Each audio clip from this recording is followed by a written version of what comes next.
Les Français aiment tellement les Allemands qu'au cours de l'histoire, ils les ont affublés de différents noms d'oiseaux plus charmants les uns que les autres. Regardons cela d'un peu plus près. La pire insulte, c'est le mot Boche. L'apparition de Boche remonte à la seconde moitié du XIXe siècle, vers 1860.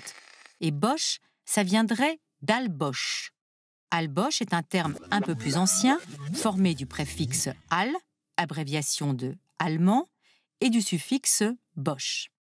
Et bosch, avant de désigner l'ennemi allemand, était utilisé dans l'argot du XIXe siècle dans l'expression tête de Boche, pour désigner une personne à la tête dure, une tête de bois, puisque Boche, à l'origine, c'est une boule en bois comme celle que l'on lance dans un jeu de quilles, par exemple.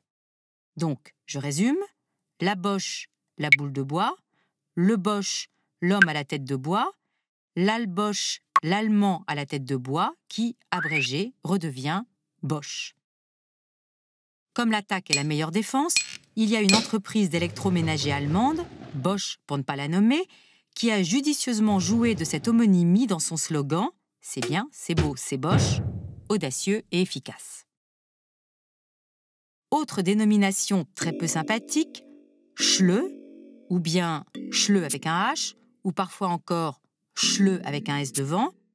D'où vient ce mot dont la prononciation avec le son ch rappelle certaines caractéristiques de la langue allemande?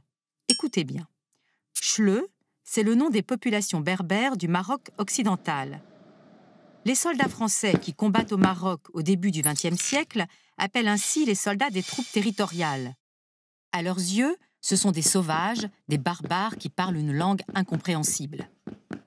Ce terme, importé en France, désigne alors les Alsaciens et autres frontaliers qui parlent une autre langue que le français. On dit que ce sont des Schleux qui parlent schleu, puis ce terme désigne le soldat allemand, avant de désigner plus largement l'occupant allemand pendant la Seconde Guerre mondiale. Nous terminerons par une désignation moins violente, mais non moins péjorative, le Fritz. Fritz est un prénom commun en Allemagne, notamment à la fin du XIXe siècle. C'est le diminutif de Friedrich, l'un des prénoms favoris des Hohenzollern, les empereurs de Prusse.